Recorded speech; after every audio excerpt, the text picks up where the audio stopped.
BT and Sal on the Fan. So, it's funny, Sal, you and I have yet to play golf together. We will at some point very soon. Well, at least when the weather gets nice in the spring. One thing when I play golf, I don't ask my partners for mulligans. I just hit another ball.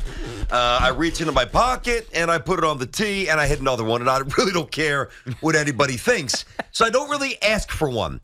I'm asking for a mulligan today. Matter of fact, I'm demanding a mulligan today. Tuesday, I let that emotional stuff get the best of me, man. It happens. It does. I rolled in here and I said, you got to bench Zach. That's it. I've seen it, even though I knew it wasn't fully his fault, declared without any sort of hesitation, Zach must sit. You know what? I was wrong. And I was all over the map after that game. I was beaten up emotionally. I thought for sure the Jets were playing well. I thought they were bagging that win. I got wrapped up in the emotions of the Dolphins losing, the Bills, you feeding me this stupid notion of the divisional title. And I was fixated on the wild card until my partner pumps in this idea about, oh yeah, maybe we can. All that aside, as the Jets roll into Vegas on Sunday, and I will be there for that game, as you well know, and there has not been a bigger Zach Wilson supporter than me. I wavered for a day. I had a moment of weakness. I'm back at the front of the train. Zach is the guy, and the Jets are going to win, and Zach is going to be the reason why. He's coming to play. Right, so... why do you think that Zach Wilson is good, I guess is... I don't know that I just said he was good. Is that what I think said? you're more emotional now. I thought Tuesday you nailed it. Hey, time to finally bench this guy. He stinks. You were with everybody else. And look, you're entitled to change your mind. I respect that. But I just don't get why, other than hope, that you believe in Zach Wilson. Now, it's not like there are answers behind him, but he ain't it. I mean, that's why we talked about it yesterday where I went after Joe Douglas, because he didn't really give the Jets any other choice but Zach Wilson. Why would you think it's going to change when all he has done for 2+ years is fail? I mean, we're talking about one of the worst offenses in the league, if not the worst offense in the league. The offensive coordinator has no answers. He doesn't know. They can't even run the ball. They have weapons with a great running back, a great wide receiver. The problem is the quarterback holds on to the ball way too long, not making the proper decisions. He hasn't done anything. I just can't ever believe in him until I actually see it outside of one Jets drive, which happened Sunday night against Kansas City. Outside of that, it's been a disaster. I mean, the crazy thing about the two players that you referenced, the great receiver, the great running back, if they would have done their job a little bit better last game, maybe the Jets would have actually won. Garrett Wilson put one on the turf. Breece Hall basically had a toss him in the face. He put it on the turf. And that is not, listen, this is not to excuse Zach Wilson. He's got to be better. To answer you directly, why do I think that he's suddenly the guy? Well, I don't know that I ever really stopped thinking that. I had a moment of weakness. So if you want to say that was the first time that I stopped and that was a stoppage in belief with Zach, all right, I'll own that. I'll wear that. I'll take that L. But you're right. I'm entitled to change my opinion. And I see a player who has a ton of things around him that are broken. Now, I'm not saying that he get fixed in the 3 or 4 days of prep after the Chargers game leading up to this Vegas game. I don't know. I don't know if Hackett is a complete zero ultimately without Aaron Rodgers. He's been a complete zero without Aaron Rodgers, and that very well might continue. But if it doesn't, maybe there's a little change there. I don't know. Maybe Al Lazard finally remembers how to catch a football. Man, it's too convenient, and it's not fully accurate enough when people drop it all at Zach Wilson's doorstep. Right. It's not. But what is accurate and real is that the offense has not scored any points. They're not scoring touchdowns. So something has to change to expect a different result. Now, is Trevor Siemian or Timmy Boyle the answer? I highly doubt it, which is why I got on Douglas again yesterday. However, I know that Zach Wilson ain't it. He's not getting it done. Whether it's his own fault, whether it's the guys not believing in him, whatever it may be, this team needs something to change. You're going at it the same way you did a year ago. The same thing each and every week, and you can see the writing on the wall. whether they win or lose Sunday night is even irrelevant. This is big picture. Like, they have to win Sunday, obviously, but this is big picture stuff. What makes you think it's going to change with Zach Wilson as their quarterback to the point where this is going to be a playoff team? Well, first of all, the defense, I keep going back to this. He doesn't have to do that much. That's the starting point. Well, he hasn't, so that's a good start. So it's consistent. Right. If this was a team where I reference like the Jets of the mid-'80s, once, Gastineau and Klecko, not that they were fully worn down, but they weren't quite, as dominant as they were in the early 80s when they were really the sack exchange. The Jets morphed from a defensive team, even though they had offensive weapons as well, Freeman and some of Wesley Walker. But the mid-'80s became more of the Kenny O'Brien show for a year or two and trying to outscore teams. If this Jets team mirrored that Jets team, they'd have no chance. Those Jets teams were all based on offense with not a lot of defense. And, Zach Wilson and the Jets offense, their components, the OC, everything else about them, they have not shown the ability to be able to put up a whole lot of points. So I think my belief, first of all, is rooted in a couple of things. I still do believe he's very talented. I have seen, granted, flashes, not many, flashes, Kansas City, fourth quarter in Pittsburgh a year ago, Buffalo Bills, 3rd and 8, throwing a dime to move the sticks and ice the game a year ago. Like, there's enough things for me to say, all right, man, if everybody else does their job, catch the ball, block, he gets rid of it quicker, he identifies things better, Hackett's got a better game plan, he's the best option, and I'm still with him. I'm still riding him. I'm still with him. The problem is that the other options aren't very good, but maybe Trevor Siemian's somebody who can get rid of the football quicker. I don't know. I mean, we haven't seen, I know those guys aren't very good, but at least with this particular team, we haven't seen it. All we've seen is Zach Wilson, who's not any good. So I want something to change with this offense. You're again getting sucked into the emotion and the hope that it's going to flip the switch at some point, the same way that it's been since week 1. All right, he's going to get better. We're seeing incremental improvements. Now we're seeing some improvements. The one Jets drive against Kansas City Sunday night. Now Zach is really going to get it, and then it hasn't happened, whether it's against Denver, whether it's against Philadelphia, whether it's against the Giants, whether it's last week against the Chargers or this week against the Chargers Monday night. It hasn't happened. You're hoping that the switch is flipped, and even if it is, let's just say, BT, it gets flipped for a game. There's no reason to believe it's going to be sustained with Zach because it has never been in his NFL career. Jets need significant change on offense if they want to be a postseason team. All right, 877-337-6666. BT and Sound on the Fan. Good Friday morning. Football Friday, but we'll get a little baseball stuff in later. There's a lot of stuff starting to flow around there. Yamamoto, interesting recent report. Obviously, Alonso. We'll get to all that. We're inside of our Town Fair Tire studio. Friends of Town Fair remind you that you always get the guaranteed lowest price on name brand tires from Connecticut to Maine. Nobody beats Town Fair Tire. Nobody. We'll line these calls up. We'll get to you early. Obviously, some Giant stuff. We'll get that going at 11 o'clock here. It's amazing. The last time that Zach Wilson threw an interception, okay, and this is important. Now, some will say, "Oh, you're grasping for straws." Oh, well, I mean, yeah, you got to gravitate to something. You've got to be able to substantiate your belief based on something. And the way I substantiate my hope, but also my belief that Zach is capable of a lot more. The last pick that he threw was the Denver game. Mm-hmm. Remember that? Yes. Okay. The one that you're not even blaming on him. Well, because it wasn't really his fault. That's why. Oh. It was a 50-50 ball that Garrett Wilson kind of half-assed. It was a great play. Was that, I forget who it was, Sertan, whoever it was, that kind of got a mid on, I think it was Sertan, which was a great play. It was not as bad. It really wasn't. I mean, I don't even want to debate the merits of the blame, but I said it the next day. I believe it. It was not an awful pick. Before that, the first two games he came out, he threw a few picks.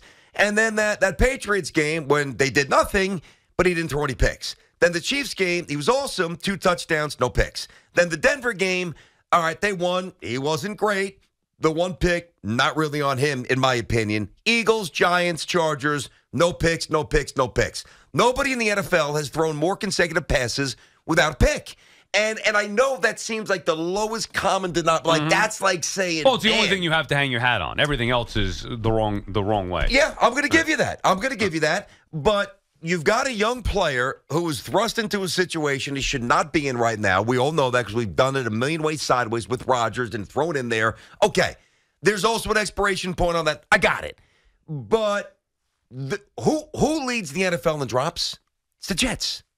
It's the Jets. Yeah, it's the Jets. But that's not why they can't move the football. No, but that's a big part of it. And I can't even do it now. Their third down offense is horrific. Their red zone offense is horrific. They don't run the football. The quarterback's not making enough plays.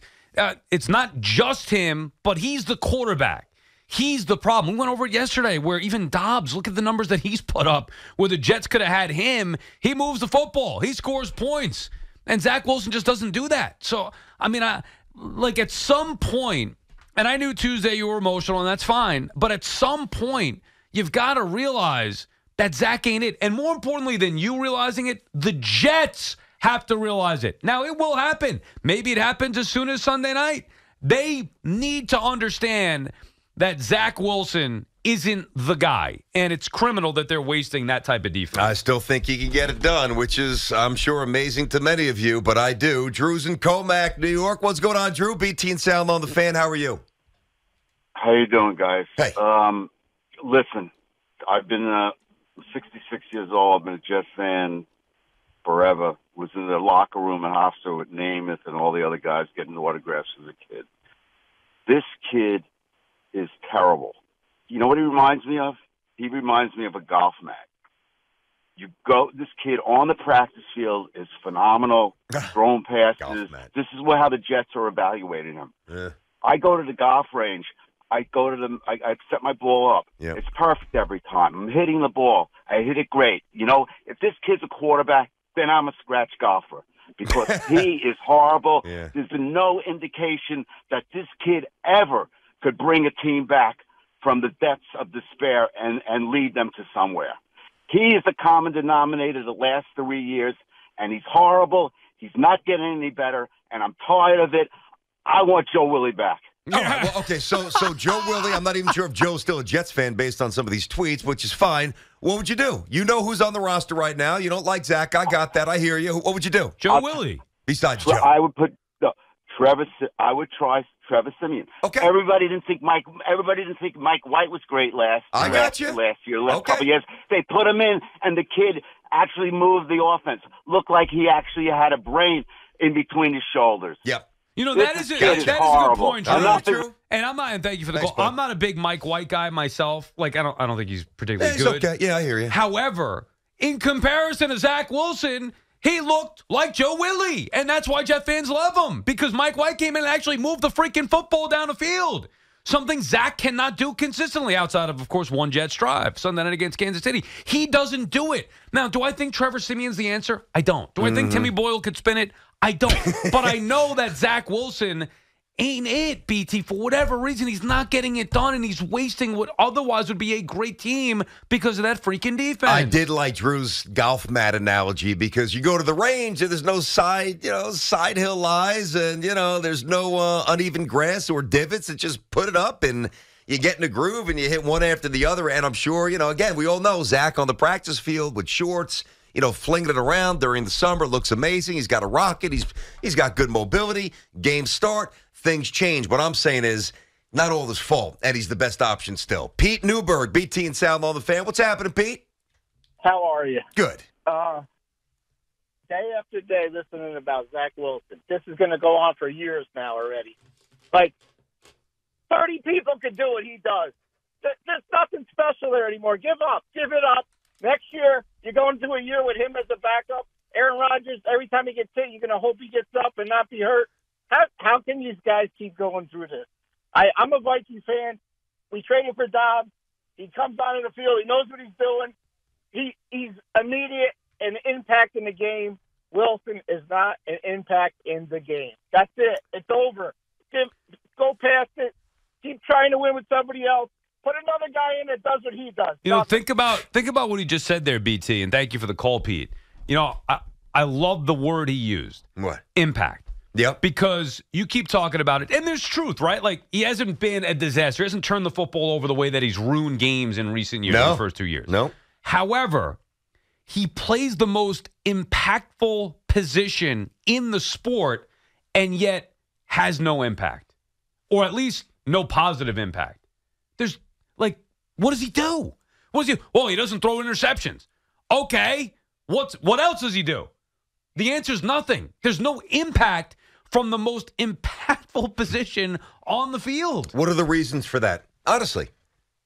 I mean, what do you think? I think it's because he stinks myself. Okay. You want me to lay it out for you? I will. I think a lot of people would say that. Right. There's a lot more layers to that, so let's identify them. But see, here's the problem. It's not going to change. Like, that is the problem. Well, I hear you. So, like, Zach has changed. Now, he needs to get better. Zach's evolved just based on the fact that he's not throwing the ball to the other team. What's not changing is what's around him. The offensive line's still not good. Guys still dropping the ball. Play calling still incredibly predictable.